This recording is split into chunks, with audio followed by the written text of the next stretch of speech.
Okay, welcome everyone.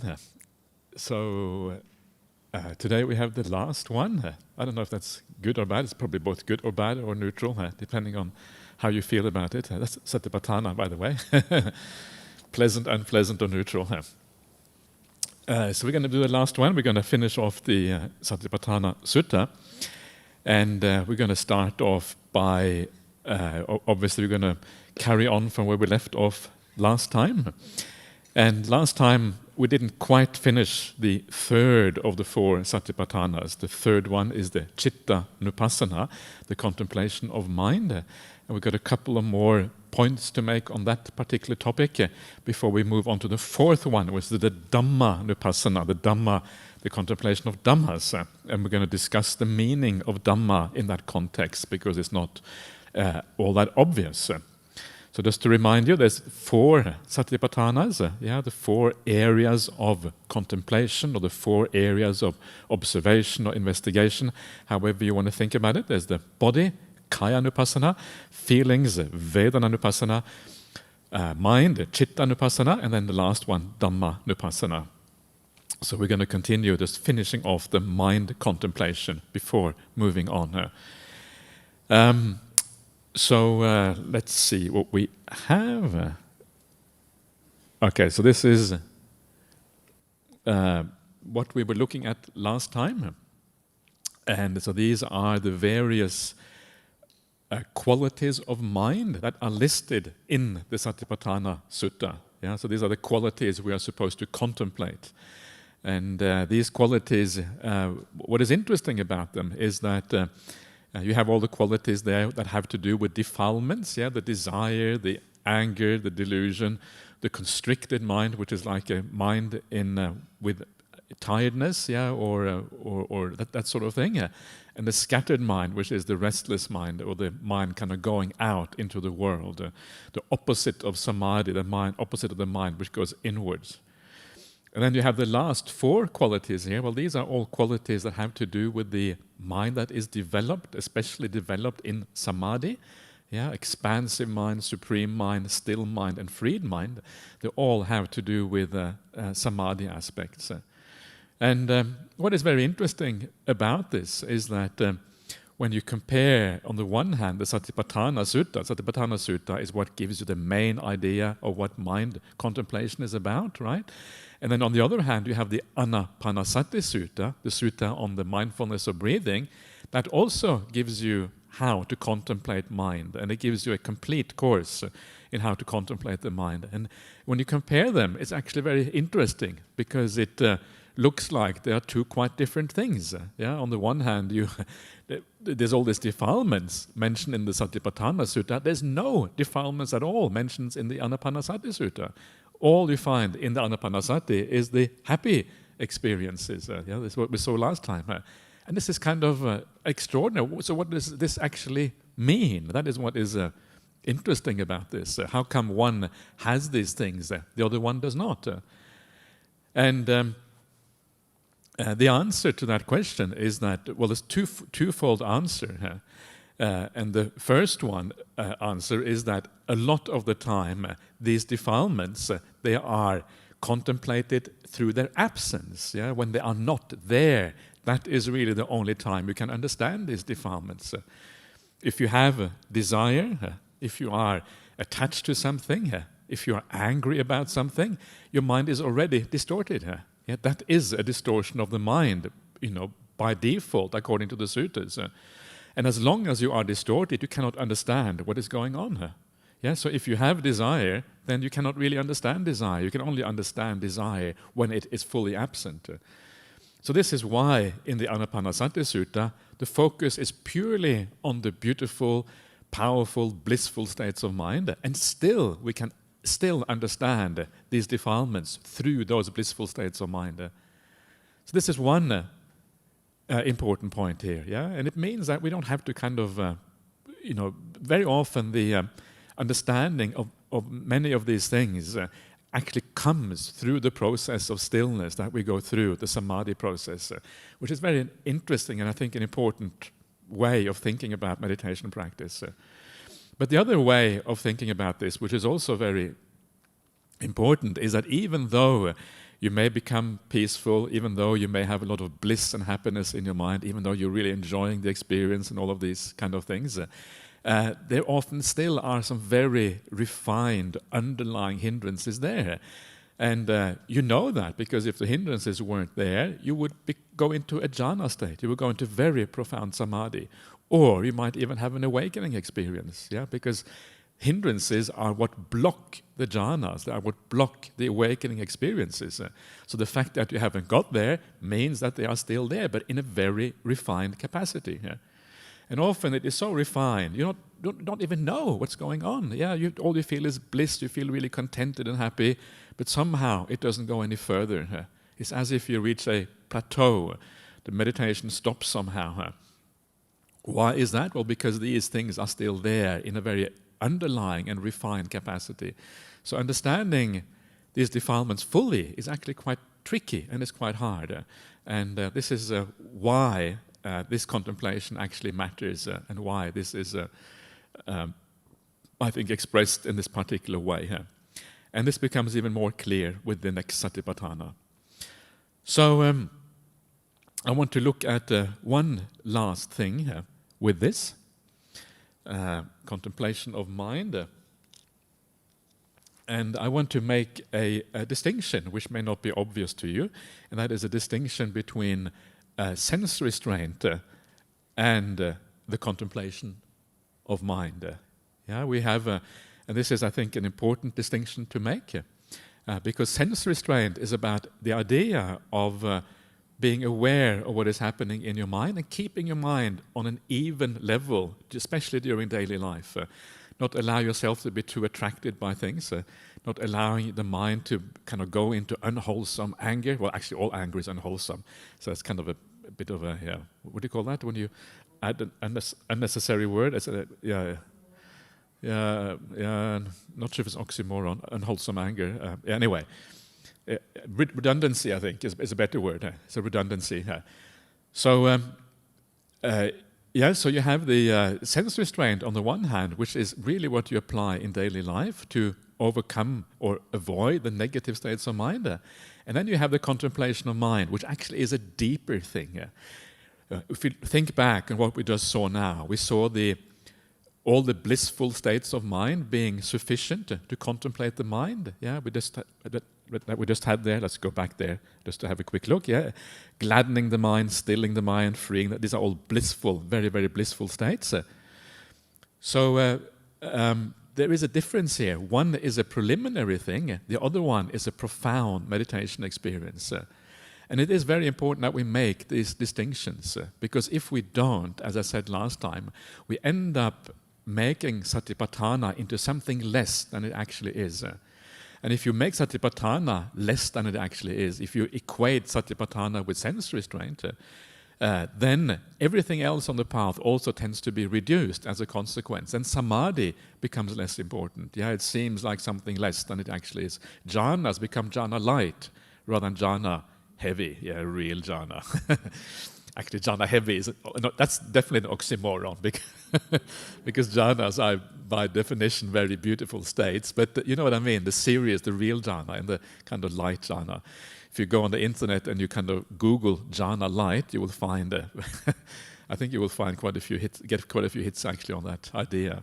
So everything gets reduced. So it's actually, it's strange. People sometimes say it doesn't matter how we classify things as long as we practice the right thing. But actually it does sometimes matter a little bit, because if we classify things wrongly, we tend to lower the bar or what passes for that quality. And if you lower the bar too much, everything gets dragged down as a consequence.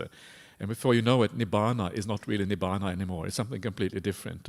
It is like, I'm feeling pretty relaxed. This is like Nibbana. Or I'm exaggerating a bit, but you know what I mean. It all gets dragged down in a certain way. And it loses that power of the original teaching of the Buddha. So we need to make these distinctions, and it matters. So what is the distinction?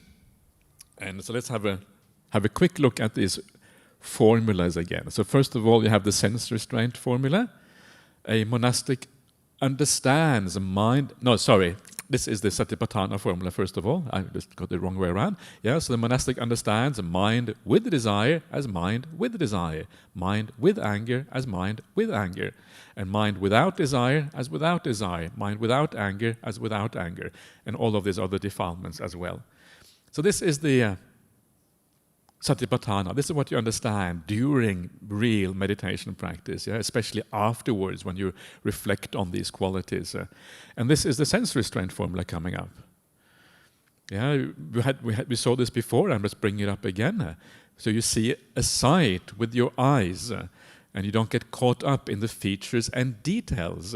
If the faculty of sight were left unrestrained, bad, unskillful qualities of desire and aversion would become overwhelming. For this reason, you practice restraint, protecting the faculty of sight and achieving its restraint. So if you don't restrain, then desire and aversion become overwhelming. So the idea here is to stop desire and aversion from arising. Aversion is related to anger, because aversion is often a preliminary stage. First of all, you think, oh no, don't want to see that, and then afterwards, if you see too much, you might get upset about it, if you know what I mean. So these are kind of related to each other. So the sense restraint is about avoiding the arising of these things, so that when you come to meditation, these defilements are already really low. Yeah, there's very little of them left in the mind when you sit down. And it's obvious why that has to be the case. You cannot really meditate if your mind is full of desire and aversion. Yeah, very often you just go crazy, and sometimes you have to, or at the very least, need to know that they are there and overcome them through right effort. And then, when that effort has succeeded, that is when you meditate, and that is when you do the first one of these. You understand desire and anger directly, through the meditation practice. So these things are different. And one of them is what we do in daily life. The other one is what we do in meditation practice. Again, it is an important point, because if we don't make these distinctions, then we lower the kind of the bar, the threshold for what these things are. And I have often heard meditation teachers say, oh yeah, you know, the way I practice Chittanupassana is by watching my mind in daily life, watching the defilements, watching the various things, and I do that as a contemplation of the mind. But I would say that is not contemplation of the mind at all. That's just sense restraint. You are aware of what's happening in your mind. You are careful about avoiding the bad qualities. And so, in fact, I did once challenge a meditation teacher. I can be quite naughty, so I challenged him. Well, what is this you're doing? Is it sense restraint, or is it mind contemplation? And he gave an answer which wasn't entirely satisfactory, but it was the point I was making was just that, it matters that we make these distinctions properly. Otherwise, we may misunderstand the whole where the Dhamma actually is heading here.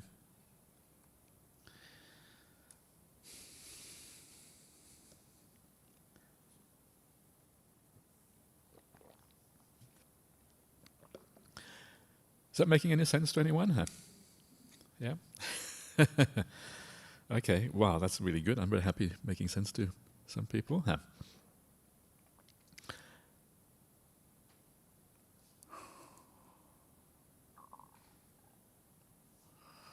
The reason I bring these things up like this is because I've seen these problems in my own life. Yeah, I've seen these things. I've had these kind of discussions before. And so that's why I just really coming from a just looking at what is happening in the Buddhist world and using that as the background for the discussion, really. Okay, well, let's summarize the contemplation of feelings and mind just briefly before we move on to the dhammas. And so here we go. So again, it is the positive feelings and the mind states that really matter as direct experiences, and then we infer a lot about the negative through the experience of the positive. These are the most important things. And that's a very important finding, because when you look at the Satipatthana in its own right, it looks like you have to experience all of these pains in the body, and you have to sit with pain for a long time to understand it, that kind of stuff. So this is actually very important, finding that you can. Positive feelings and mind states is sufficient to go through Satipatthana practice.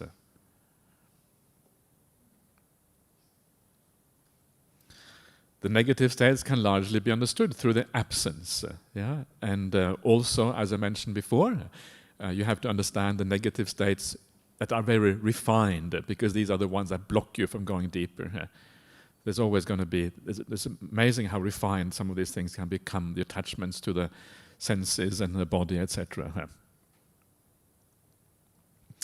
And then lastly, and this is one of the things that I always found interesting about Satipatthana practice, is that when you look at what we have looked at now, the contemplation of feeling, contemplation of the mind, it just gives you a number of feelings, happy feelings, painful feelings, neutral feelings, worldly feelings, spiritual feelings. It gives you all these mental qualities, desire, non-desire, expansive mind, contracted mind, all of these kind of things. So it gives you all of these things, and it says you should understand them. But it doesn't really give any framework for this. It doesn't say how you should understand them. It doesn't say what kind of meditation you're supposed to be doing. It just says understand these things. And of course that leaves open really great scope for interpretation. Anyone can almost say anything and may be acceptable from that very simple formulation in the Satipatthana Sutta. So the question is, how do we actually do these things? Is there a framework? Is there a way that kind of holds these things together? And the answer is really found in the Anapanasati Sutta, the mindfulness of breathing. The only meditation in the suttas that gives a framework for contemplation of feeling and states of the mind is the breath meditation. That's what the Anapanasati Sutta gives you. And instead then of following other ideas, which is quite common in the Buddhist world, of just contemplating the feelings in the body and saying that is Satipatthana practice, or watching the states of mind in daily life and saying that is Satipatthana practice. Instead of coming up with interpretations that may look acceptable on the surface, I think it is far preferable to go to the one meditation that the Buddha talks about as fulfilling all of these things. It is through the breath meditation that you understand feelings. It is through the breath meditation that you understand the mental qualities. Why? Well, because when you do the breath meditation, all of these feelings arise. All of these mental qualities, they arise, they disappear, they fade away. That is part and parcel of that breath meditation. So you can, of course, be aware of both at the same time. The feelings you are aware of and you're aware of the breath. These are not kind of separated. These are come together as one package deal of experience. So this is what I feel, that if we are going to take the word of the Buddha seriously, and I think we should take it really, really seriously, then we should follow the method described by the Buddha in the suttas as the one we also take on board. So this means you doing breath meditation to understand these satipatthanas. Does that mean that other ways are wrong? Not necessarily. There may be other ways of doing this, but I think we should always, to be on the safe side and to do the technique that is likely to be the most powerful, it is always best to follow the teaching of the Buddha. So the breath is really the ideal way of using this. That takes away that conundrum when you read the Satipatthana Sutta. How do we do this? That conundrum gets resolved, and you realize the breath meditation is sufficient for everything here. Okay, so that is the feelings and mind states. So I'm going to stop with that there, and we're going to go on to the contemplation of dhammas in the second here. But maybe let's just have 5-minute meditation before we move on to dhammas, just to kind of digest these things a little bit.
Okay.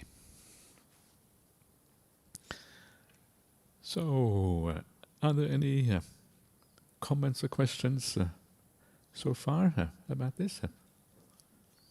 Prem?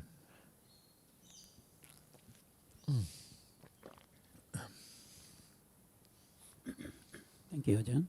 Yesterday you mentioned in the contemplation of the mind, it leads to samadhi, and also would 7 factors of enlightenment, bojjhangas, also lead to samadhi. Are they 2 processes that are parallel? What is the relationship? Are they complementary to each other? They're all related to each other. Yeah. So really, when you move towards samadhi, you're always developing the 7 factors of awakening. It's just slightly different kind of ways of thinking about them.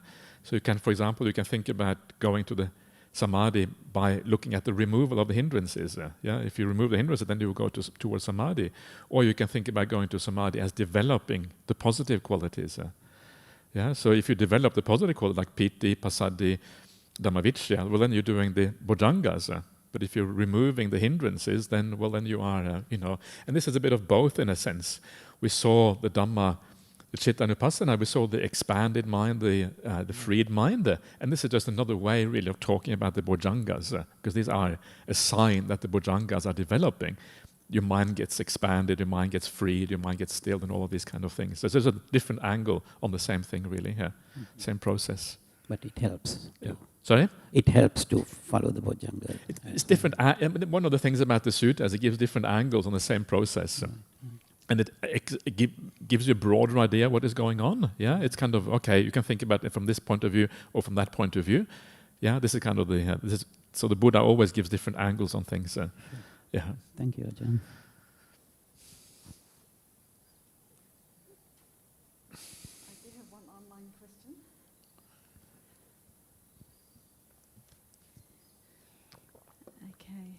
Eddie Tim says, Dear Ajahn, from the explanation, it seems like one has to really prepare before we meditate. What do you suggest for best preparation for mind? Okay, sorry, I didn't catch the first part there. What was that?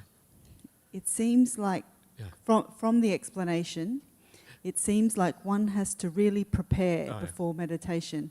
What do you suggest for best preparation for mind? Okay, well, the best preparation is always the first six factors of the Noble Eightfold Path. Yeah, that is really what it is about. And a shorthand for that is to what you find in the Satipatthana Sutta, the connected discourses on Satipatthana practice, that say that all meditation is founded on 2 things, and that is right view and sila, morality and right view.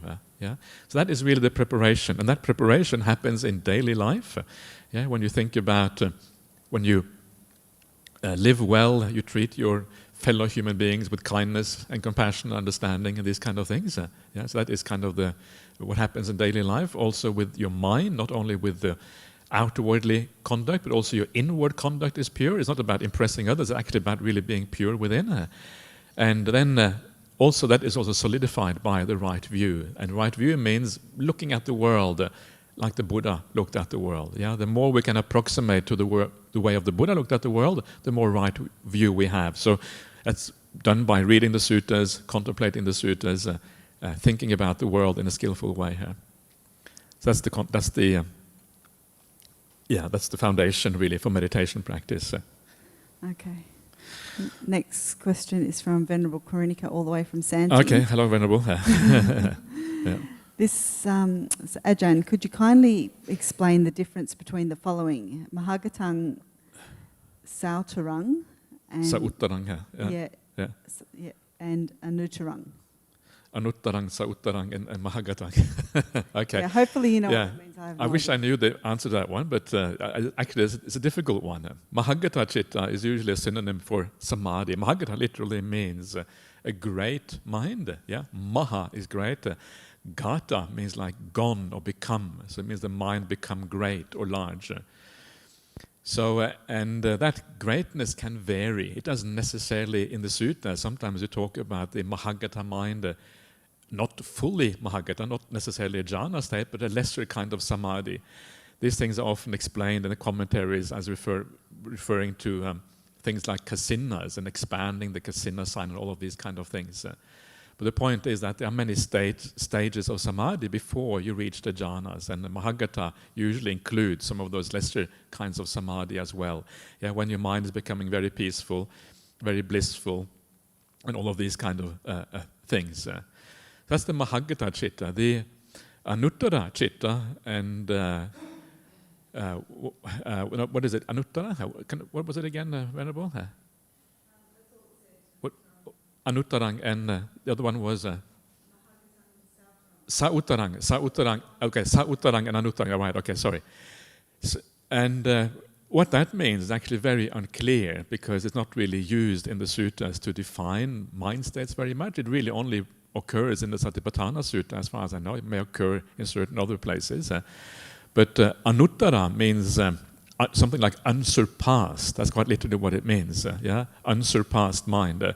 And Sauttara means the opposite, not unsurpassed. It has something more. So you can imagine what that means. If something is unsurpassed, well, usually it would refer to very high states of mind. I think the commentaries would talk about the jhanas in this particular case, although I haven't actually looked it up in this situation. So anuttara would then normally mean a very profound state of samadhi. But again, it's a bit obscure, and because it is so obscure, I haven't really focused on those qualities. But what we are dealing with here is obviously samadhi, because we have then the vimochayang, what's it called in Pali here, the vimutta chitta.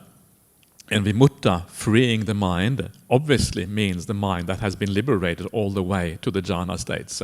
And the prior ones there would be some prior quality before that normally. But but it is a little bit obscure, and I don't really have any clear ideas exactly what it refers to, except that it must refer to samadhi in one way or another. Yes. Please, microphone, Tarata. You want to speak into the microphone? Was that okay? Anuttara chitta is similar to Rupavachara and Anupavachara samadhi. Anuttara chitta. It's similar to what? Can you say again, please?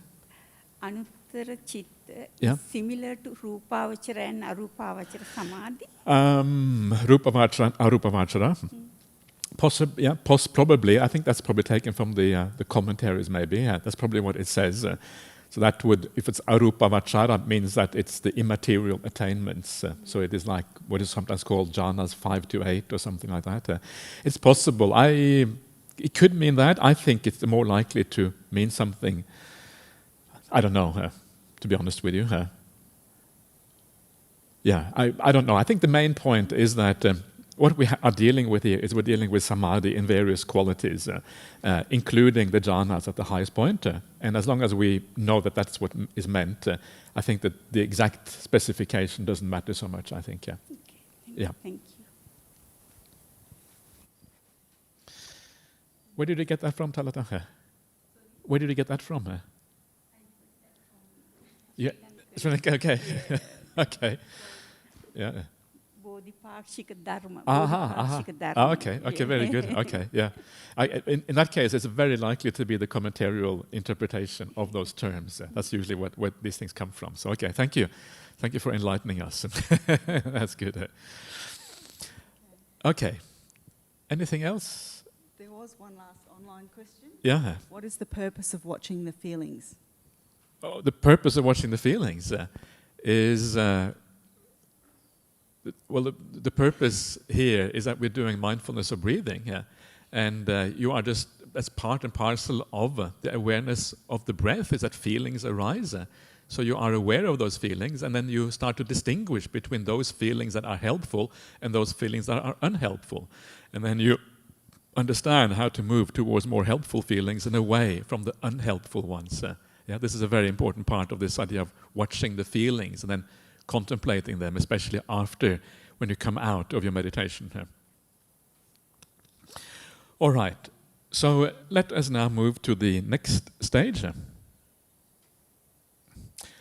So we have the contemplation of dhammas, and I will just run through the what these things are. There is 5 categories of contemplation of dhammas. What does dhamma mean? Well, dhamma, this word dhamma is a very rich word in the Pali language. It can mean many, many different things. It can mean something like the teachings of the Buddha, and sometimes you can actually contemplate the teachings, and that will also give rise to very good results. And that's also part of this, actually. But in this context, it probably doesn't mean that. Dhammas can also mean things like the qualities of the mind, the phenomena that we experience. Dhamma can mean a numbered list, the factors of a list. Dhamma can mean also natural law, the principles like laws of nature, like dependent origination, for example, will be a particular Dhamma, a particular law of nature, of causality or whatever. It had all of these meanings. So when you want to translate these things, actually it gets very complicated sometimes. It gets very hard. You have to really be careful not to mistranslate. And we'll see in a second what it most likely means in this context. It's actually it's a bit controversial what it means in this context. Sometimes it's easy to just leave it untranslated, as I've done here. Getting lazy, just leave it like that. So there are 5 kinds of contemplation of dhammas, according to the Satipatthana Sutta. What are these 5? And we shall see. Number 1 is the 5 hindrances. Those of you who are familiar with the Satipatthana Sutta, you will recognize these things straight away. This is called nivarana in Pali. And these are the things that block you from achieving samadhi. This is the main thing about the hindrances. It also blocks you from achieving insight, but it certainly blocks you from achieving samadhi. So this is you can get some idea already why it is included here. If it blocks samadhi, if the purpose of Satipatthana is to achieve samadhi, it makes very good sense that we should contemplate the 5 hindrances, pancha nivarana. Then we have the 5 aggregates, the pancha khandha in Pali, and these are like the constituents of experience. This is everything we experience, and one of the main reasons why the Buddha talks about the khandhas is because this is where the sense of self tends to reside. The sense of self is somewhere in the 5 khandhas.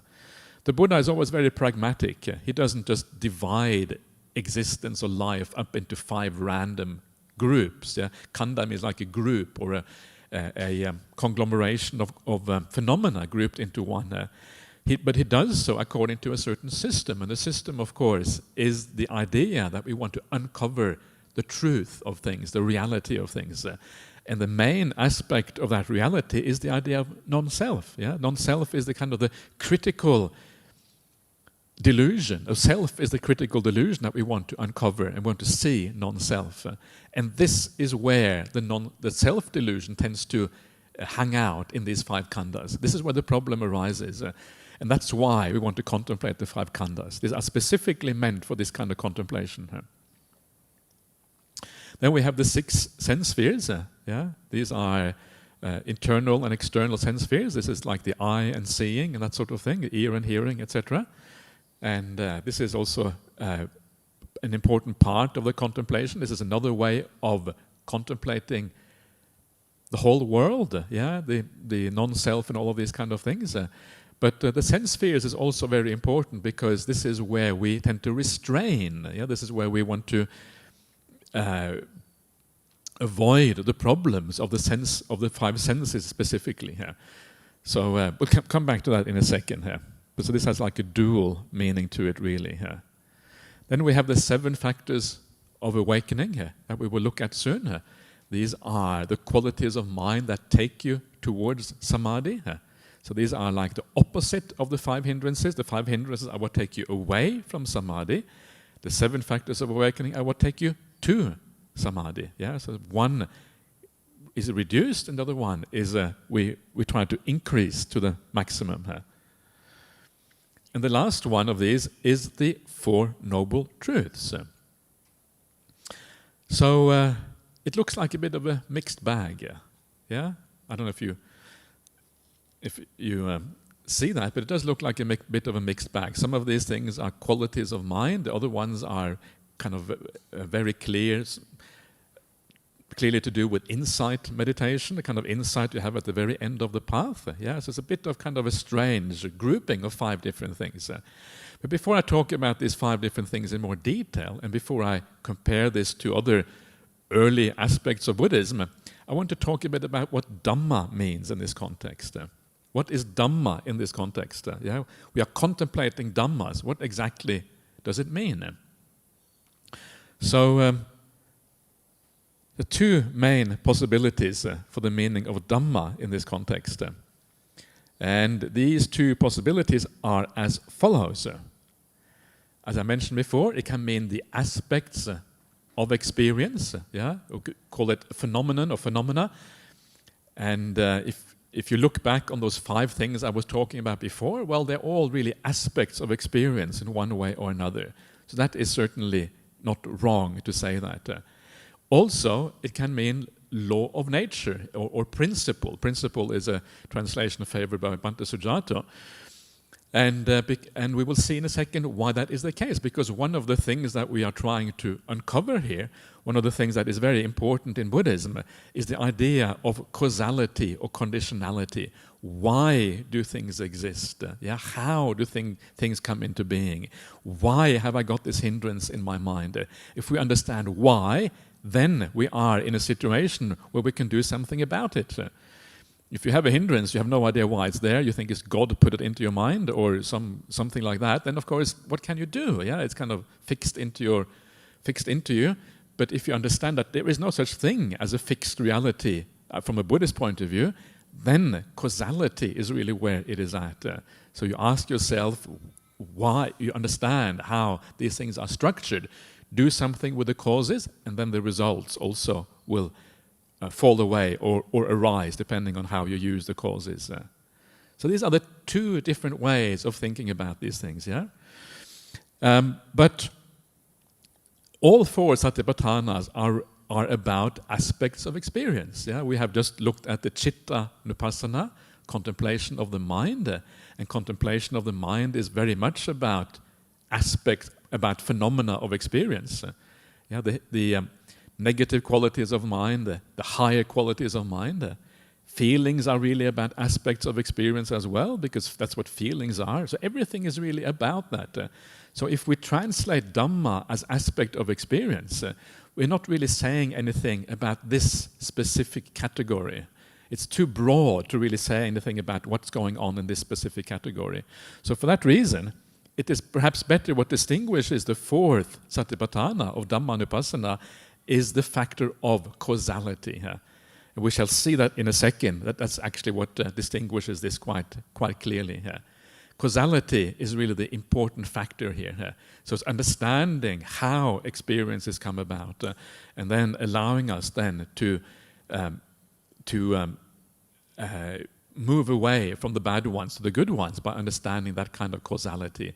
This is what this is about. So for that reason, the idea of law of nature or principles or whatever can actually be is a good translation in this particular case. Unfortunately, it is always a bit complicated, and unfortunately, in this case, it may also refer to phenomena. We'll see that in a second. So it probably refers little bit to both, and that's why it's very hard to come down with a very precise translation. So maybe we should stick with Dhamma. Maybe we should make Dhamma bring it into the English language. Actually, I think it already is, isn't it? Dhamma. If you look in the Oxford English Dictionary, do you find Dhamma? I think you do find Dhamma in there. But usually it means like the Buddha's teaching or something. Anyway, so it's a bit of both. But what really is distinct about this last category, and this is the important point here, is that it is about causality. Yeah? It's about the laws of nature, how these things kind of arise together, how they influence each other. This is the really the critical thing that distinguishes this last Satipatthana. So let's call it principles. Let's call it laws of nature or something like that as a kind of makeshift translation here. So, okay. So then we need to have a look at very briefly why I'm talking about causality. Why do I say causality is really the critical thing? And I will show you this by looking at the very first of these 5 areas, the nirvana, the 5 hindrances. Yeah. So this is how the 5 hindrances are described right here. Yeah. It's when a monastic who has sensual desire in them understand I have sensual desire in me. When they haven't sensual desire, they understand I haven't sensual desire in me. They understand how sensual desire arises. Yeah, so here we're getting into causality. How it arises has to do with causes. What are the causes for sensory desires to arise? They understand how it is given up. Yeah? In other words, when you take away the cause, how it then fades away and disappears as a consequence. Again, about causality. This is forward causality and the kind of the reverse when you take away the cause. And then finally, they understand how, once it is given up, it doesn't arise again in the future.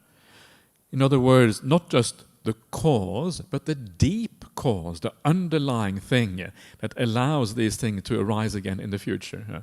So here, on the very last one here, we're dealing with the very deep roots of the arising of things. Why does anyone have sensory desire? Why do we get angry? Well, one reason why you get angry with someone is because you see their bad qualities and you think that they are aiming them at you, yeah, and they are being bad against you, and you think me, and you kind of get very self-centered, and you think, please don't bother me, and whatever, and you get angry with people. But so you can avoid individual moments of anger by being wise about how you think about that particular situation. But why does anger arise at all? What is the deeper root for anger? And this is what this is pointing towards. And the deeper root for anger is the whole sense of self. Yeah? That is really the deep root. So what we're talking about here is the profound understanding that comes with the insight, such as specifically stream entry. When you become a stream entry and you see through the delusion of non-self for the first time, you also understand the deep causes why anger and desire arises in the first place. So you understand how there is the future non-arising actually refers to very profound insight, because you see the deep delusions that always in the end give rise to these defilements, etc. Regardless of how much you restrain yourself, eventually it will come back again here. So causality in various ways, yeah, the immediate causality and the profound causality of existence.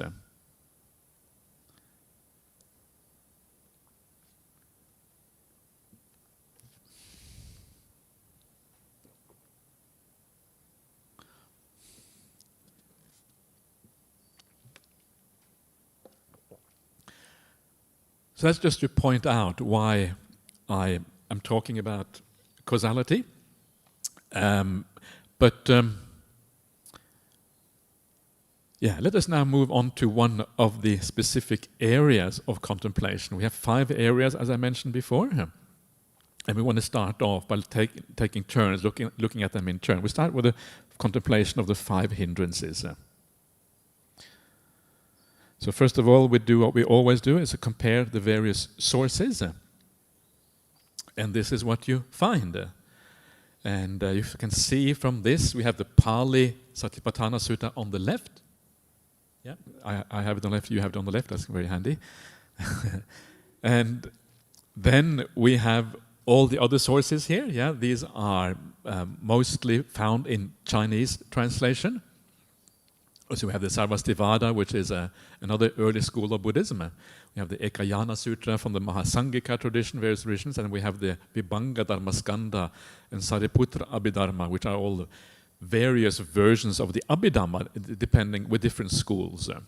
So you can see here, what is interesting here, forget about all of those things for a minute, but what is interesting here is that this is found everywhere, right? The 5 hindrances are core. You can see here, found everywhere. The only place it isn't found is in the Prajna Paramita Sutra, which, as I mentioned before, only has the body contemplation. This is a very late sutta. It belongs to the Mahayana tradition, so it's not so strange that it should be slightly different. But all the suttas that belong to the early schools of Buddhism have the 5 hindrances included. So it's a kind of solid foundation here to think that this is very much part of the early Buddhist teaching on Dhammanupassana. We can take that this is a part of the earliest sutta, probably as it was explained by the Buddha, which is a kind of very useful result. And so because of that, let's look at this in a bit of detail, how to contemplate these 5 hindrances. And as I mentioned before, it is when a monastic who has sensual desire in them understands, I have sensual desire in me. I'm not sure if sensual desire, again, is the ideal translation, because it sounds too strong. Remember, what we're dealing with here is desire in the realm of the 5 senses. So it can be very refined. It includes things like just attachment to the body or enjoying anything in that realm of the 5 senses. So it's important here to remember that we are dealing with a very broad and wide area of sensory desire. It's from the very most coarse desires to very, very refined ones that you may not even be aware that you have, because they are so refined. And so the point of this particular thing here, you are aware that you have sensory desire, is to remember that these things actually can be very refined. Is to actually understand the whole range of these sensory desires. And to understand the whole range, you have to contemplate, because it's not going to be obvious to you. Some sensory desire you will know straight away. It's bleeding obvious when you have some of these desires. But others are going to take a lot of contemplation and insight into your own mind to understand that they are there. Sometimes it just means an attachment to the senses or the body. You don't want to let them go. It can mean very, very refined things like that. And that is where you are blocked, or the blockage actually arises. And as you contemplate these things, as you understand them, you see that they are there, that is what then allows you in the future to let go of these things, because at least you know what the hindrance is, what the problem is, and that is then what will allow you in future to go beyond these things. So this is why we contemplate these things. So let's go on to the second one here. When they don't have sensory desire in them, they understand, I don't have sensory desire in me. I prefer sensory rather than sensual, because sounds a bit broader. So you know the absence of these things, you know when it's completely gone. And very often this is the moment you fully understand what the problem is. When it's completely gone, that is when you understand what the thing actually is. It's the old simile, which Ajahn Brahm, you've heard from Ajahn Brahm probably many times, the simile of the tadpole in water. If you're born in the water, you don't really know what water is, because you have no comparison. You've always had water around you. This is part of the same problem of the Dhamma. What is the sense of self? Well, actually it's very hard to know exactly what the sense of self is, because we have always been immersed in the sense of self. Just like a tadpole is immersed in water, in the same way we can't really fully, it's very hard to really grasp the sense of self fully. And one day the tadpole becomes a frog, jumps out of the water. Okay, now I understand water, because now I have a comparison. And this is exactly the same thing with sensory desire. Once you are out of it, that's when you understand sensory desire and also the lack of sensory desire. These are very profound issues on the path, and very important to be able to make progress in meditation. You can see the blockages that are there. Coming together, one understanding coming together with the other one. You can't really separate these things. And then you understand how sensual desire or sensory desire arises. You understand the how. Once you understand the process how, that is when restraint becomes possible. That is when you understand how to use yoniso manasikara. Yoniso manasikara is a wise attention, attending to things in a wise way. You can use that to avoid sensory desire from arising. Because if you understand why it arises, you say, oh, I'm looking at this in the wrong way. Okay, look at it differently. Yeah. Why does sensory desire arise? Well, the reason why it arises, and this is also found in the suttas, everything is there in the suttas, and the keys are found elsewhere. You need to know where to look to find the key to these things. But it's very obvious when you know it.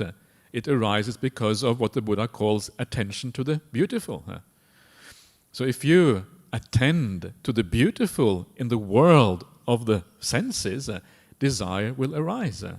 If you think, oh, what a wonderful person, yeah, and then some desire may arise for that person.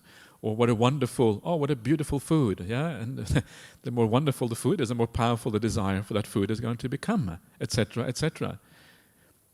So seeing the beauty in the sensory world, that is where the desire arises. So does that mean we shouldn't see beauty in anything here? No, because that's terrible. Yeah? Having a life without seeing anything beautiful is a lot of dukkha. We want to have some beauty in our life. We want to have some happiness, right?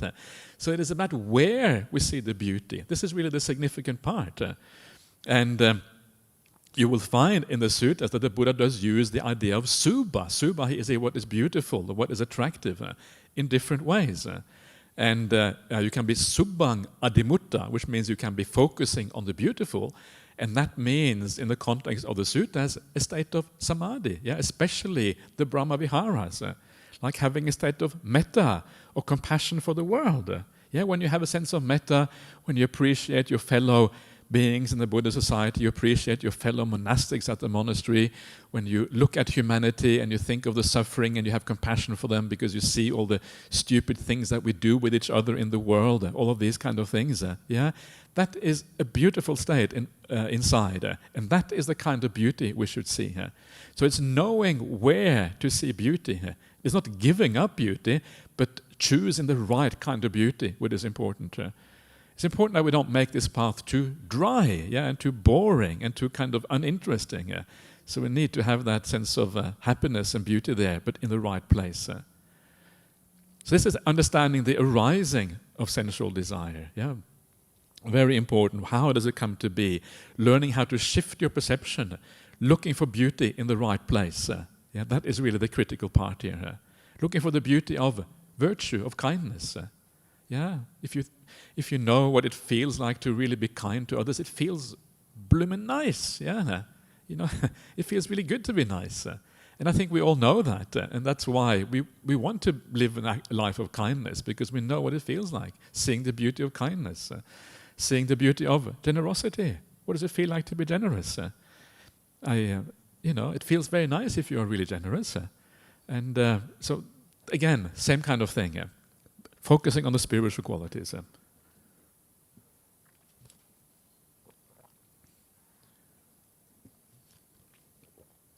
I got an email yesterday. The email said, "What kind of coffee would you like for the workshop tomorrow?" So this is the result of that email. And I said, my craving started to arise. Yeah, good point. What kind of coffee? Craving arising. I was doing the wrong thing. Yeah. I was focusing on the subha. So anyway, I really appreciate that. That's very nice. So that is understanding the arising of sensual desire. Yeah. Then we have the understand how, when it is arisen, it is given up. This just means that you understand how to focus in a different way so that it doesn't arise. It is actually given up instead. Or it means that if you have it, yeah, how you shift your focus away so as to abandon these things. It's the same kind of idea. You shift your focus to something else. You remember the downside of being attached to the worldly things. How the world is always going to let you down in the end. Yeah, how there's always going to be another war. There's always going to be more climate change. There's always going to be, things happening in the world. The world is out of control. Sometimes good things happen. Sometimes bad things happen. So you give it up and you move to something which you have some control over, which is your inner state. That is something we can control. I shouldn't say control, perhaps. It's something we can develop if we are wise about it. And then we have the last one. You understand how, once it is given up, it does not arise again in the future. And this has to do with what I said before, the idea that we basically we take away all the underlying causes that give rise to these things. And this is, again, very profound. And here we are dealing with the underlying delusion of not knowing the Four Noble Truths, etc., which give rise to these things in the end.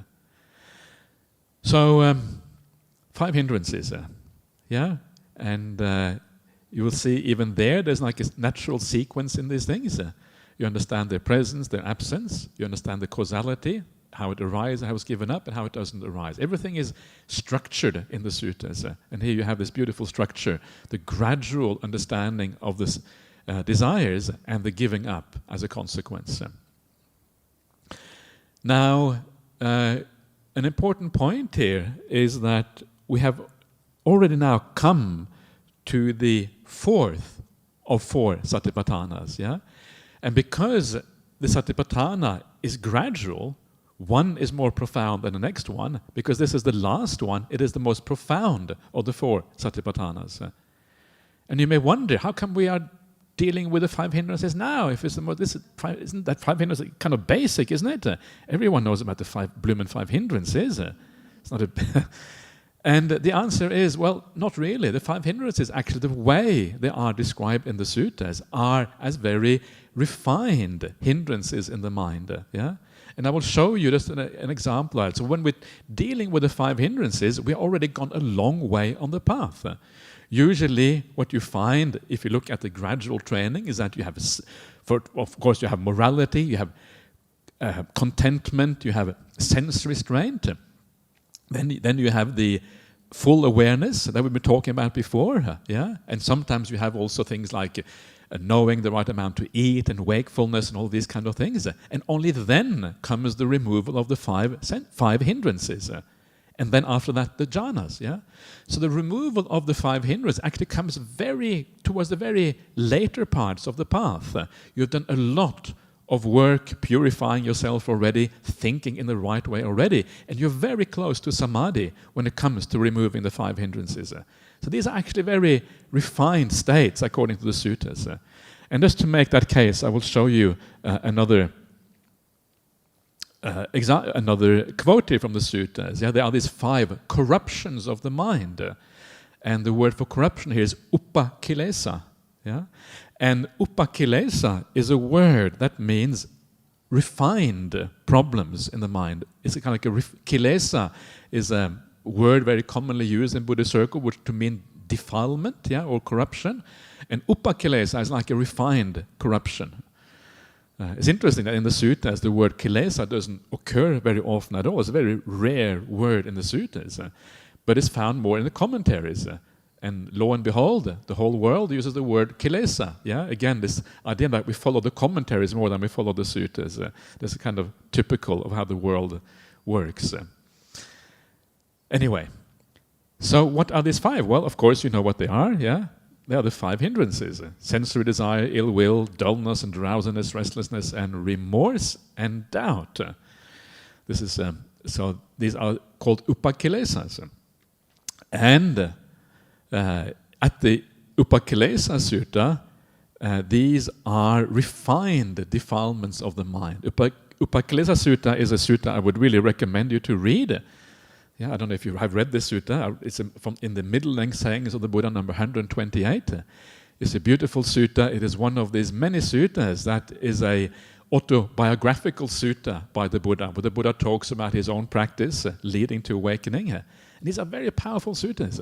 Some of my favorite suttas in the entire Nikayas are these autobiographical suttas. They're very, very beautiful, because the idea is the Buddha talks about his own life. He goes into detail about what he did. And of course, the point that he's making is that you should practice the same thing. This is what I did, and you should do the same thing. And it's kind of powerful to hear the Buddha talks about his own life. It's really, I don't know, it's something really that touches you in a very deep way when you read the word of the Buddha and you know that he's telling you should do the same. It's not just theory anymore, it's practical. A lot of the suttas is theory. Okay, here is the gradual training, the Noble Eightfold path or whatever. And theory is fine, but when it is actually the real experiences of a real person, it touches you, I think, in an emotional way, much more deeply than the purely theoretical suttas. At least that's how I experience it. But, try it out for yourself. And this is one of those suttas where the Buddha talks about his own life. Majjhima Nikaya 128, middle length number 128.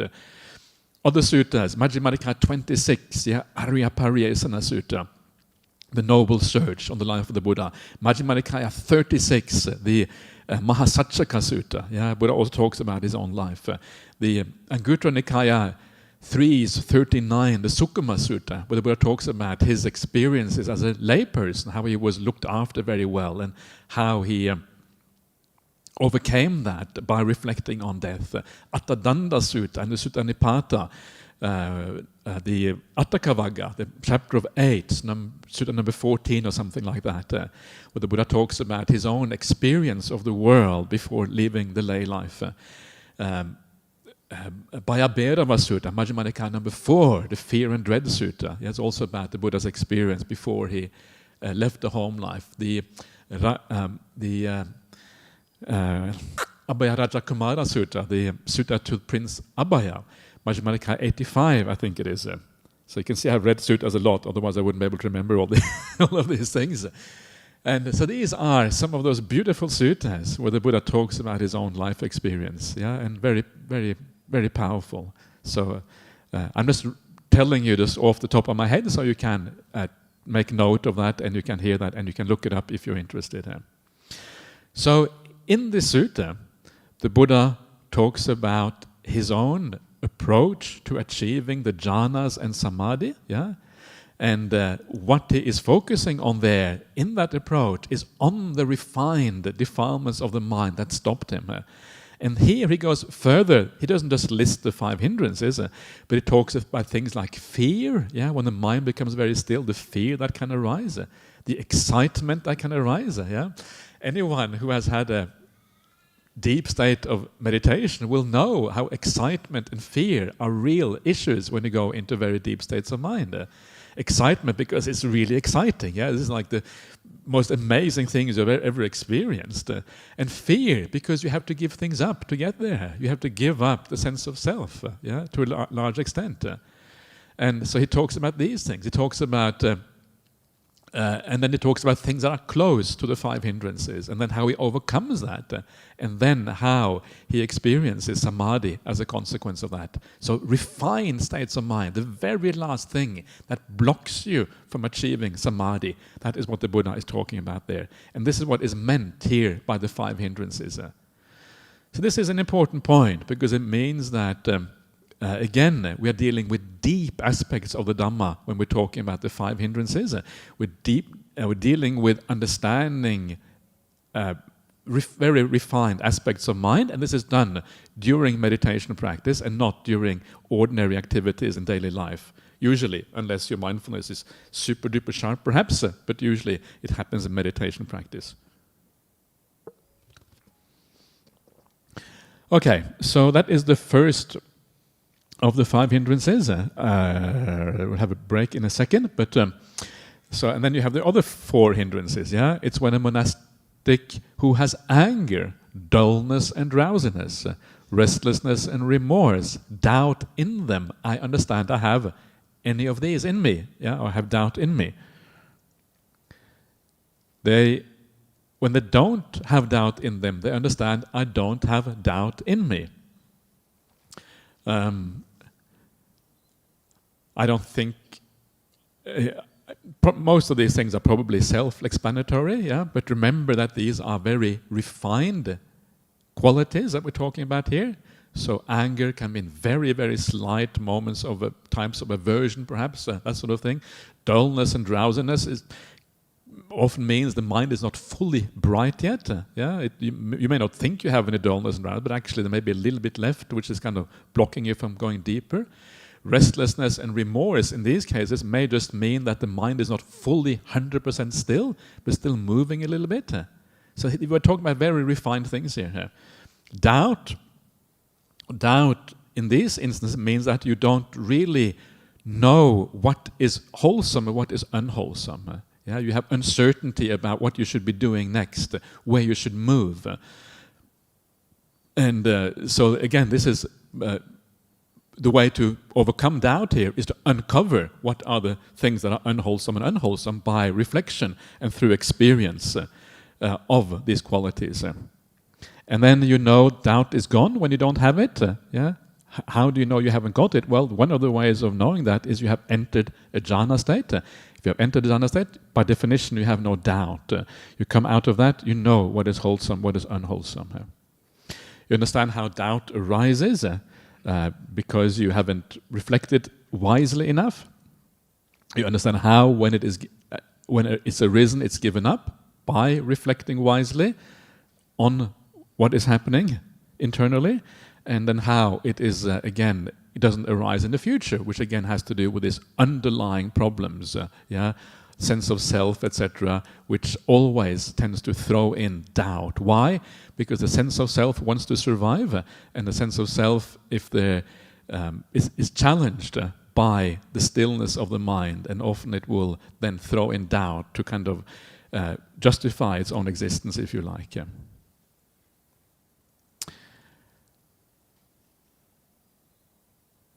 Okay, let's stop there. Let's have a 5-minute break.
Okay, so let us come back to the sutta again. So are there any questions or comments so far? Yes, over here. Oh, sorry, Nayana, you're there. Okay, you go first, yeah. This is about the on the contemplation of 5 hindrances. You said that the first hindrance of sense desires. This is specifically about how it arises, right? So the first hindrance you said because it arises because we see the beauty in them. The second hindrance you may have explained, probably just went over my head. Yeah. How it arises and as well as doubt. Because that's an important thing for us to understand how it arises because of the causality. Sure. It's not really meant to be a course on the 5 hindrances, but I'll talk a little bit about it because it's easy to get. I mean, the hindrances deserve an hour talk or two on their own, really. But so I was going to look at it fairly superficially. But to give you an idea, well, the reason why anger and ill will arises is because you see something. Something repulsive or something negative in another person, especially relating to you. It is called the patigga nimitta in the suttas. Patigga means something you resist, something you don't like. If someone talks to you in the wrong way, you resist that. You don't want that. And initially, the resistance comes up, and you see, oh, okay, there's a danger here. And soon after the resistance arises, the ill will comes as a consequence. So it's basically, so you have to avoid that resistance. You have to look at the person in a different way. It arises because you're seeing something you resist. So to avoid that, you have to just realize that, well, this is the way people are. It's got nothing to do with you. There's no reason to resist this. The world is like this. You're always going to meet people who say stupid things. It's impossible to have a life when you don't meet people who say nasty things or unpleasant things, or because they had a bad day, they have a difficult life, so they kind of, these things just come out of them. It's nothing to do with you. It's just kind of the way things are. So by thinking in that way, you overcome that resistance in the future, and you think, oh yeah, people are people, people are, and one of the ways that I like to think of it, which I think is really, really powerful, is to think about people like the wind. Sometimes the wind may be really unpleasant. The wind can be howling and you can't meditate, and it's really kind of noisy, and high winds can be very unpleasant. But you don't get angry with the wind. You say, "Go away, wind! Evil wind!" Or you get put into mental asylum if you say too much of that kind of stuff. But people are like the wind in the trees, rustling the leaves. People are no different. People are also natural phenomena, and the reason why we get angry is because we don't think of people in that way. We think that they want to hurt us. They are doing it on purpose. They have a free will, a choice, and they choose the bad choice, or they are evil, or whatever it is. Actually, they don't have much choice at all. They are just following their own inner habits, their own inner things. So think about people as the wind outside. Why bother? And then you start to kind of, and this is very, very powerful. I mean, the most kind of awful things happening in the world, wars or whatever, all of those people involved with that, they are just also like the wind. They don't really know what they're doing. It's just happening. So this is how you would deal with anger and ill will in general.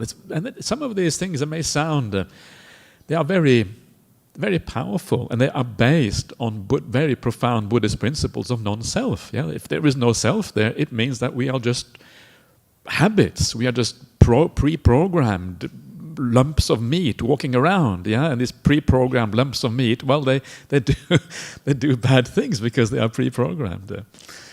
So that is that one. As for doubt, well, doubt just means that you don't really fully understand what is wholesome and unwholesome. And that is why you are still interested in sensory pleasures, because you think it is nice. You don't really understand that actually is problematic in the long run. It takes you away from the higher qualities of the mind. You cannot both have sensory pleasures and the samadhi of the mind, because they go in opposite directions. One goes out into the world, one goes within. So at some point you have to make a choice. So it is really understanding, and the way to understand what is wholesome, and also you have to investigate. You read the word of the Buddha, you investigate your own experience. And as you do that, doubt is overcome through that process of investigation and understanding, especially when your meditation is going well. Reflecting wisely. Yonisomanesikara is the opposite of doubt, takes away from doubt. Vichikicha is the Pali word for doubt, by the way. So that is where doubt does not mean just any doubt. There's a very specific kind of doubt on the Buddhist path about what works and what doesn't work. Please, Prem. In that sense, doubt is also related to the right view, isn't it? Absolutely, If you don't have the right view. Absolutely. That's what reasons. My question was not that. You said this prajna paramita, according to your tables. Say again? Prajna paramita, yeah. Doesn't have lots of it, only the body contemplation. Is it the same for other suttas, other Tripitaka as well? Is it all very different? I'm just basing myself on the research done by other people. I haven't done this research myself. So this is actually Bhante Sujato's research. And I think he found 2 cases in the Prajna Paramita Sutras that have some reference to Satipatthana practice. And this is one of those references. The other one is even more kind of marginal. And because it is taken into a very different kind of work, they have obviously changed it according to whatever they thought was, suitable in that context. So, is there more elsewhere? Maybe. I don't know. I'm not really sure about that. But assuming that he did some thorough research, and quite likely he did, if I know him well, these are going to be the most important places where it's found. Thank you, Ajahn. Yeah.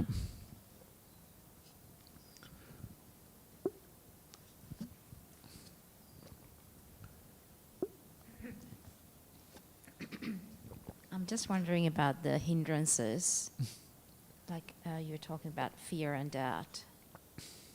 Sometimes is it a mix of the defilements that, like, you're not even aware which defilement exactly feels like fear, feels like doubt, feels like something unpleasant. Yeah. And how do you then treat it? Do you do it then and there because you already got some level of samadhi, stillness? So you're saying that the hindrances often are mixed? Is that what you're saying? They're mixed, they come together? They could come as a mix. That's a very good point, actually, and I think that's very, very true. That very often they don't come as single things. So, for example, with sensory desire comes also restlessness. Because if you want to do something with that, you want to achieve the object of your desire, whatever it is, you want to move. So the restlessness comes with that. And doubt is also baked into that because it means you don't really understand what is wholesome at that particular time. So that's actually a good point, and they often come together as conglomerates, as things. So what is often very useful to do is to, first of all, when we're talking about the hindrance, we're dealing with very refined aspects of these things. So very often in daily life, when these things come together, what we should focus on is sense restraint. So that will actually deal with all of these areas in one go. So if you do sense restraint, it's basically about overcoming desire and ill will, or desire and aversion. That's what sense restraint is about. And by dealing with those 2 things, you will also reduce the other hindrances at the same time. This is the power of sense restraint, or dealing, or understanding the hierarchy of the hindrances. There's always a hierarchy. Sensory desire first, then ill will, then the other ones. The most important one is sensory desire. And the sensory desire supports all the other hindrances. If you have a lot of sensory desire, you have restlessness. If you have a lot of sensory desire and it isn't met, you might get ill will or aversion because your desire isn't satisfied. If a lot of sensory desire, it can lead to sloth and tiredness down the track. Because the mind gets tired by all this running around, by all this kind of surge and agitation for sensory desire. So they are very closely connected. So by reducing the sensory desire, you're actually reducing all 5 hindrances or all 5 bad qualities of the mind at the same time. So that is often where the focus should be. Or, even more important focus is actually the second one, which is the ill will. Yeah, because that too, ill will leads to restlessness, it leads to tiredness afterwards and all these kind of things. And ill will is more destructive. And because it can be separated at least partially from sensory desire, it means you can actually reduce ill will a lot. And all the hindrances come down as a consequence. And when you have less ill will, because ill will is painful, you also have less sensory desire as a consequence. Because sensory desire is often the mind's reaction to suffering in life. If you have suffering, you go to the fridge and look for something nice to eat. That's a very common thing, in humanity. Or you go to find some entertainment somewhere, so you can kind of blur out all the suffering in your life. This is very, very, very common.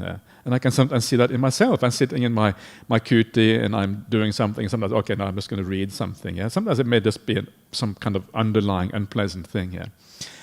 And so if we have more happiness through the Dhamma, it means the mind will be less inclined to sensory desire. So by reducing anger, building up compassion, metta, kindness, all of these kind of things, actually the mind naturally is less interested in the sensory world. So this is a beautiful way of overcoming sensory desire. It's just to move on to the spiritual happiness instead.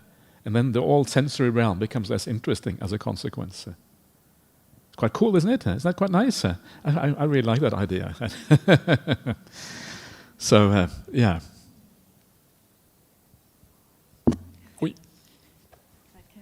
Well, Ananda's questions are building up. So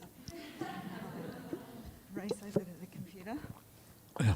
Okay, so question number 1 from Ananda. It's not that bad, I promise. This came from the previous set of questions. He tacked it on very late at the end. Okay. Now, if it's Ananda, we have to listen because yes, Ananda. He's, Yeah. Dear Venerable Ajahn, in contrasting between sense restraint and contemplation of mind, were you referring to guarding the sense doors 1? Yes. And wakefulness 4 of 4 ways of practice of Buddhist path? Say the last one again, please. Or of the 4 ways of practicing of the Buddhist path. Buddhist path. 4 ways. Satipatthana, in other words. I think so. Yeah.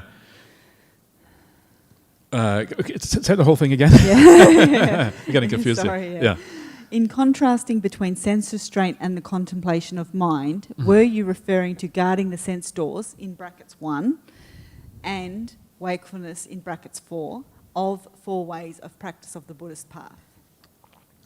I'm a little bit confused by the question, but basically, guarding the senses. So guarding the senses is what sense restraint is about. So that I was distinguishing between that, which is a preliminary practice on the path, and then the more deeper practice, which is the practice in meditation. When you sit down, you watch the breath, which is then understanding these qualities in a deeper way. Okay. The next bit is a comment. You have nicely established that 5 hindrances are part of the original sutta.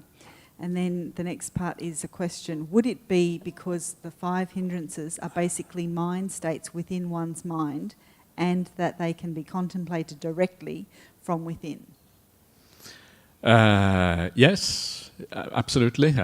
Indeed. So, so that's why they are there. And, and yes, I think the short answer is yes. Yeah. And then...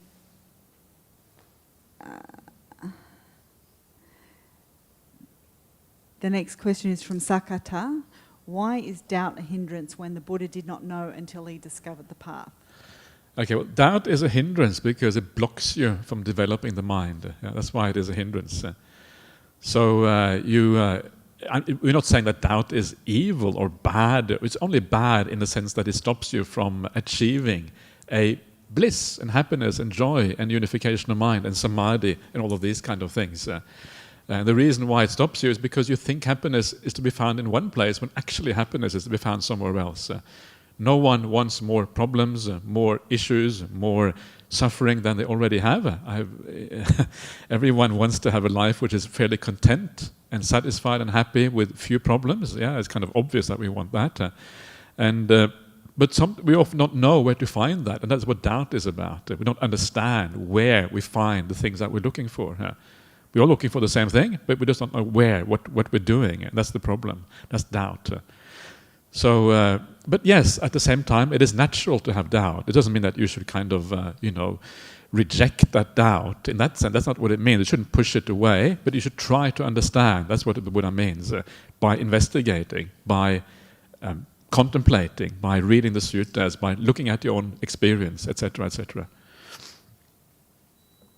Shall we stop there, Robin? Because time is going fast, as usual. Yeah?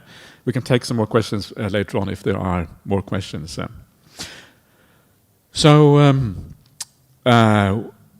That's the 5 hindrances, and as I have pointed out, they are all about causality, and I just want to very quickly look at the refrain. You may remember the refrain that we looked at initially, which kind of comes after each way of contemplation comes the refrain. Yeah, remember the refrain. It comes like this, then comes the refrain, right? You meditate contemplating the principles, the 5 hindrances in this case, internally, externally, and both. Yeah. Then you have the meditate contemplating the principles as liable to originate. The 5 hindrances to originate, to vanish, and both vanish and originate. And this is where it is kind of strange, because we have just been looking at the 5 hindrances in terms of how they arise, how they are given up, and here it is mentioned again. So remember I was saying this part here is likely to have been added later on. And this contrast here between the 5 hindrances, which already include this description already in them, shows that this is really, in this case, it seems to be redundant, because here it is already part of the discussion. And so this is just another way of pointing out that this particular aspect here is a little bit problematic from the sutta point of view, because it is already included where it needs to be included, which is in the Dhammanupassana. Dhammanupassana is the contemplation precisely of these natural laws, arising, passing away. This is where we should expect this, but it's already part of the 5 hindrances, so why then is it kind of added one more time? I just wanted to make that point, just to show you that sometimes you can, if you look at the suttas, comparative perspective is one way, looking at the various versions of the original sutta. It's a very powerful way of kind of moving towards what the Buddha may have taught. Another way is to look at little inconsistencies in the suttas. This is one of those inconsistencies that I always thought was kind of strange until it was pointed out to me that from a comparative perspective, actually, maybe this is late. It doesn't really belong there. Anyway, it's not a very important point. It's just I thought I would mention it for those who have a special interest in these little things. And then, of course, comes the last part, which we have looked at before. I'm not going to talk about that. Let's move on to the contemplation of the 5 khandhas, the 5 aggregates. And as always, we're going to start this by looking at the sources. How many sources do include the 5 aggregates? Ding ding. Are you excited? Or do you know the answer already? This is really exciting, right? Once I push this button, you will all get revealed to you. 3, 2, 1.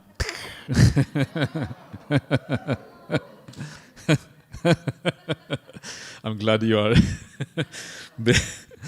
So this is quite remarkable, right?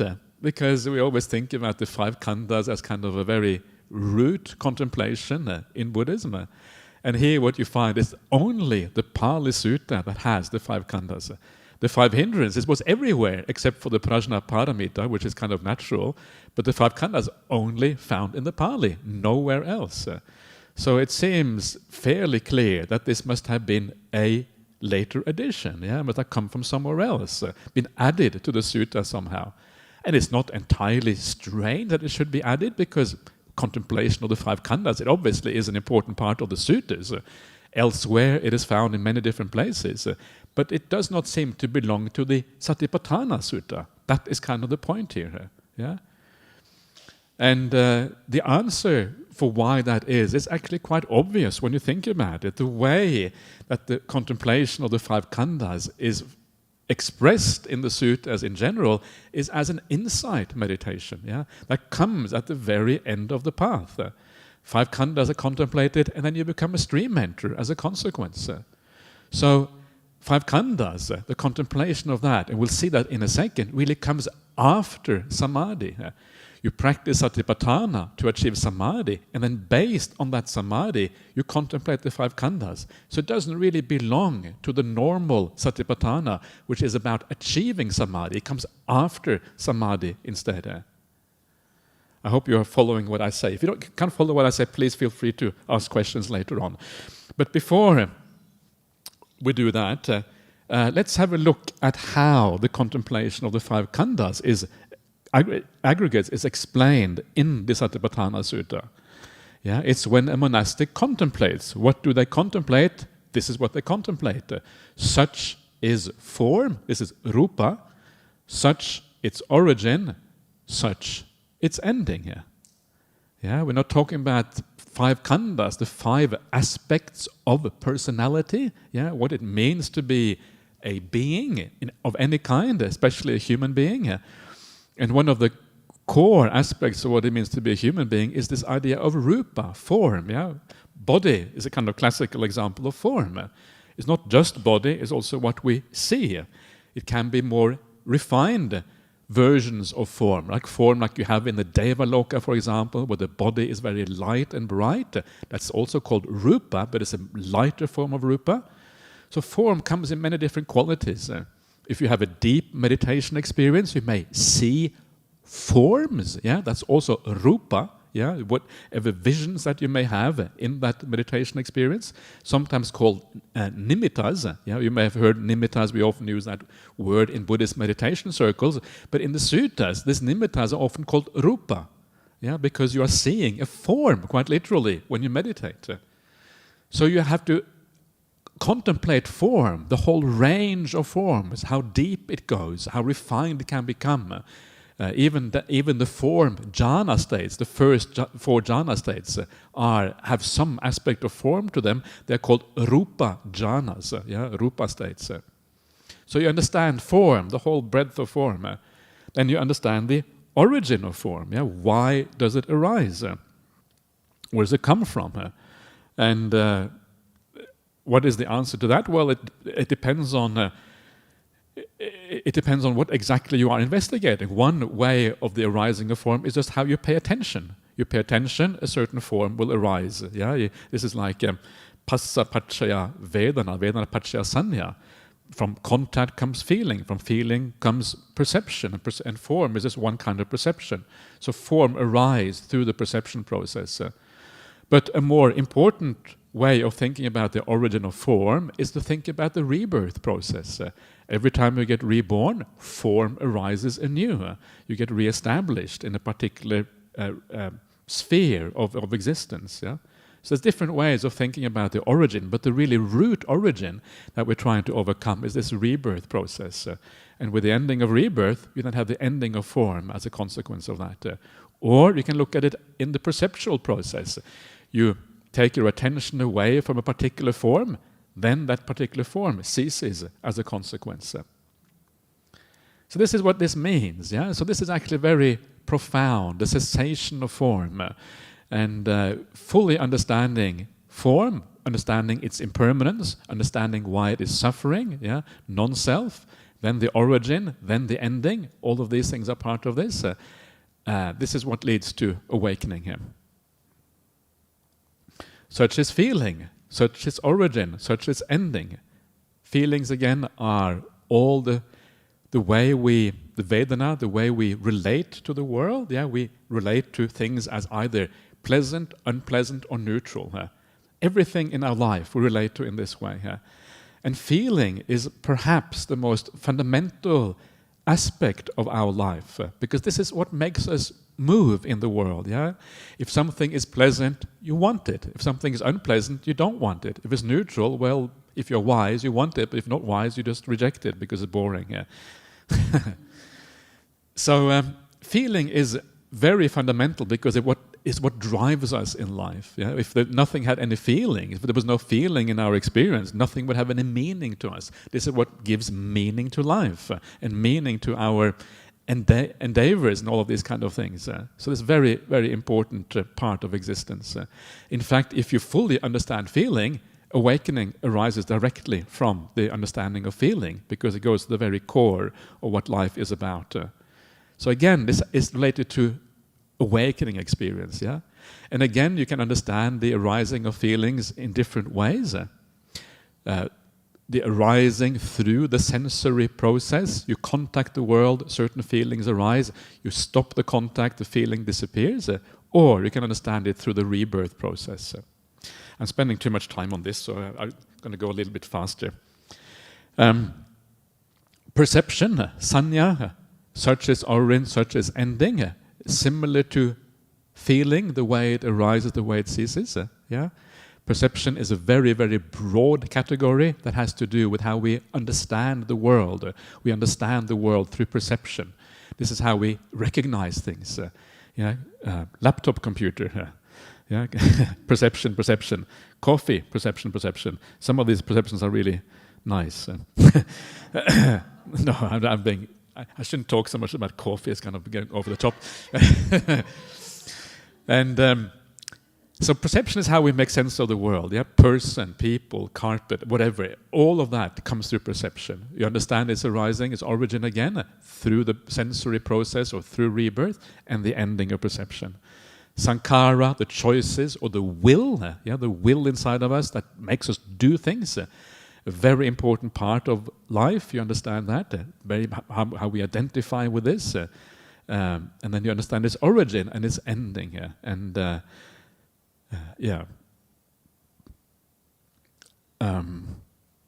Again, here we're talking about ending of choices. It happens in deep meditation, for example. That's where it ends. And the origin, of course, is very often through things like craving and desire, seeing the beautiful things in the world. The will comes into existence and then exerts itself. And ultimately the rebirth process again.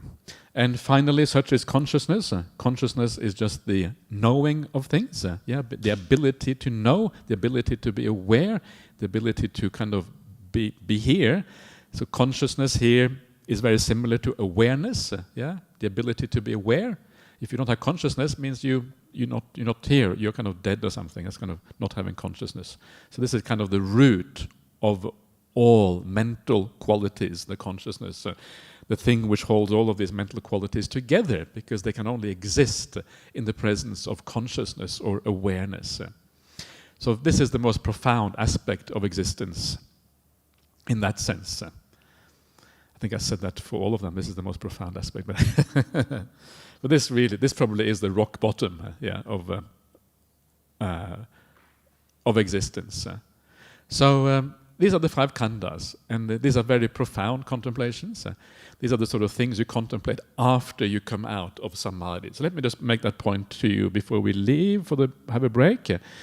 So it's when a monastic enters and remains in the first absorption. Then you come out of that absorption, and then absorption here is jhana, the first jhana. They contemplate the phenomena within that absorption. The form, the feeling, the perception, the choices, and the consciousness. The 5 khandhas, you can see that right there, as impermanent, as suffering, and as non-self. This shows how this contemplation works. It happens after samadhi, then you remember that state of samadhi. You remember what that consisted of. It had this kind of feelings, really blissful feelings. It had this kind of perception, very single perception of bliss, nothing much going on. Choices were completely still. The awareness was still there. You know what was there in that deep state of samadhi, and then you understand that even that state is impermanent. It is suffering precisely because it is impermanent. You can't control it. That's why it's suffering. You have to come out of it. And it's non-self, because in the end you cannot control it. In the end you will come out. In the end you won't be able to attain it when you want, etc. So this is the contemplation of the 5 khandhas, how it is often described in the suttas. It is something that happens after a state of samadhi. And now you can start to understand why the 5 aggregate contemplation does not really fit into the Satipatthana Sutta. Yeah? Satipatthana Sutta is Satipatthana is about achieving samadhi. It is not so much about what happens after samadhi. 5 hindrances fits in perfectly, not so much the 5 khandhas, the 5 aggregates. And then based on that, you turn your mind away from those things. Yeah? When you contemplate, when you see suffering, etc., the mind just turns away by itself. It's not so much that you turn it away, it just happens. And then the mind applies itself to the deathless element, the amata dhatu, it's called in the suttas. And so you can see here how this whole thing is really aimed at the awakening experience. Yeah? It goes way beyond the contemplation of the 5 hindrances. It takes you all the way to the end of the path. 5 khandhas. So,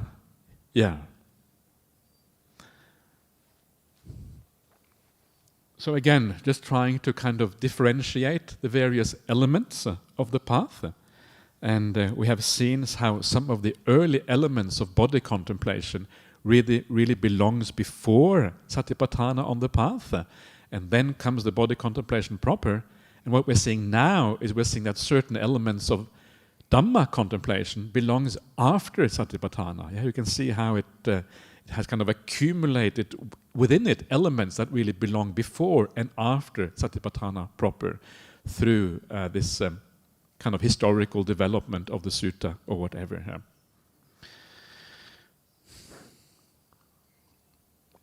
Does anyone have any quick questions about this before we take a break for lunch?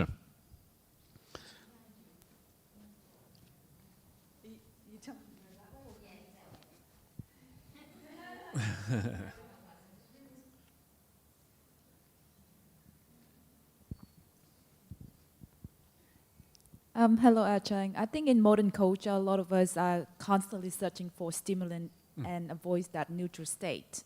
Can you refer to a simile or a direct experience from the Buddha that the neutral state, that he experienced, that the neutral state actually leads to liberation of the mind? Yeah, it is not so much the neutral state is what I'm talking about. I suppose is you still want to have happiness, but you want to have the right kind of happiness. Yeah, so you want to have a neutral state in regard to the sensory experience of the world to some extent, as far as you can. But you want to achieve the happiness in a different place, and that is the place of the spiritual qualities. Through living well, living with kindness, and all these kind of things. So where does the Buddha talk about? He talks about it in particular in the Potalya Sutta, Majjhima Nikaya 54.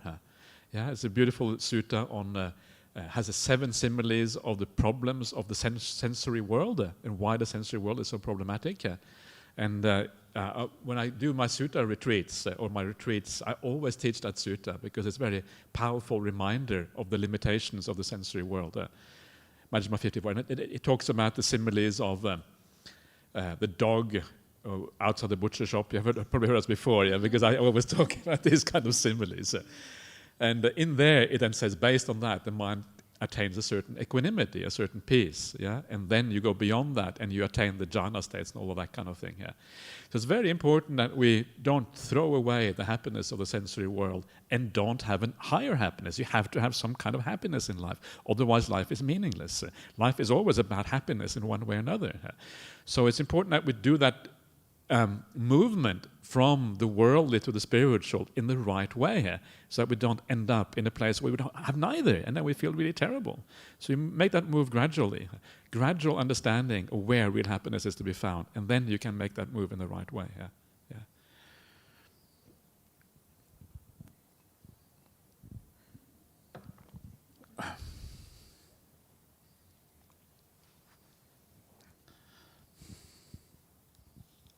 My question is about being a lay person.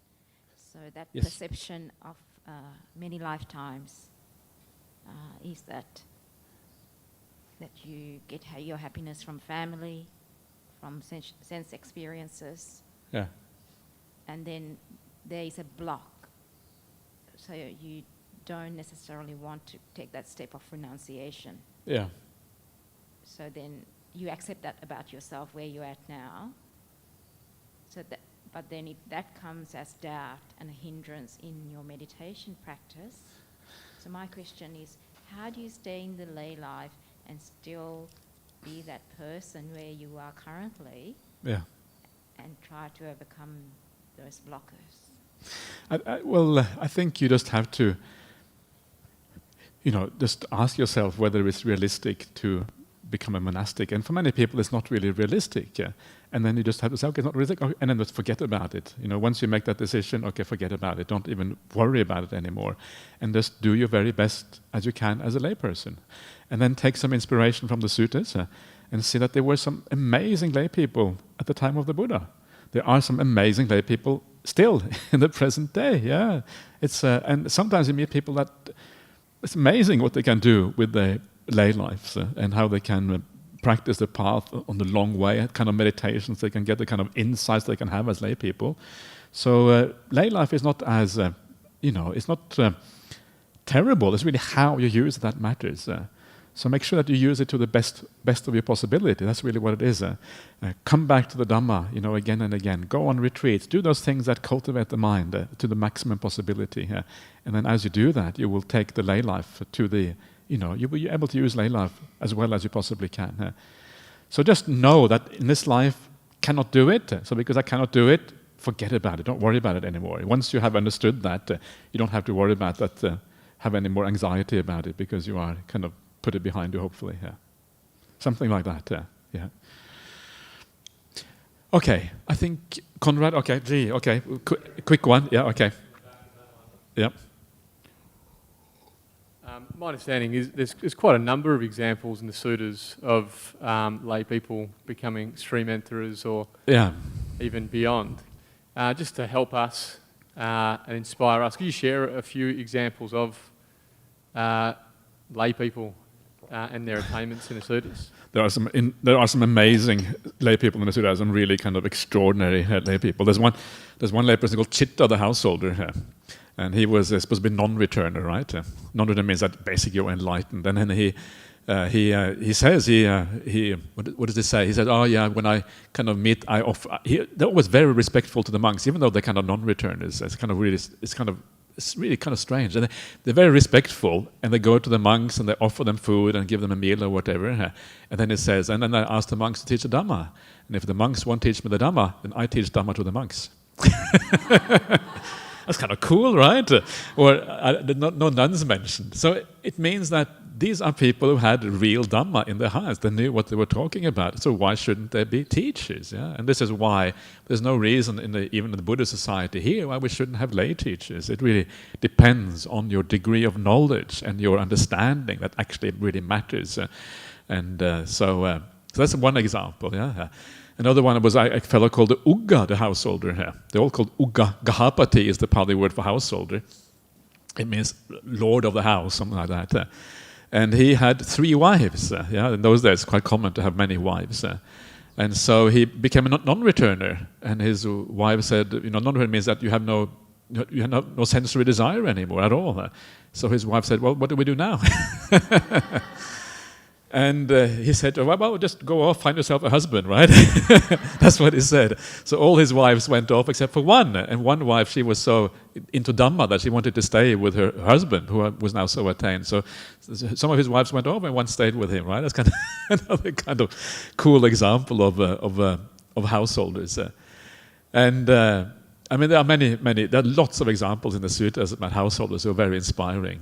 But I think I'm going to have to stop there, because otherwise I'm going to get into trouble with Ajahn Brahmali and many other people. Anyway, thanks for the question, Conrad.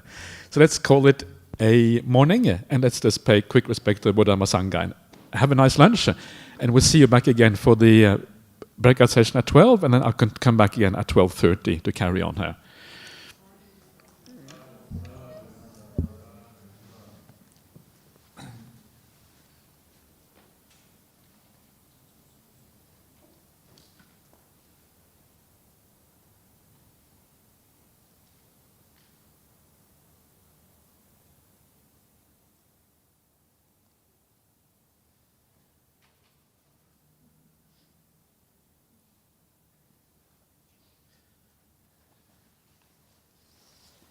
question is? I don't have the question yet. I have to think about it. Okay. I'll think I'll about come it. and see you after lunch then. Okay. Great. I'll take my computer here, Robin. Yeah. Let's see.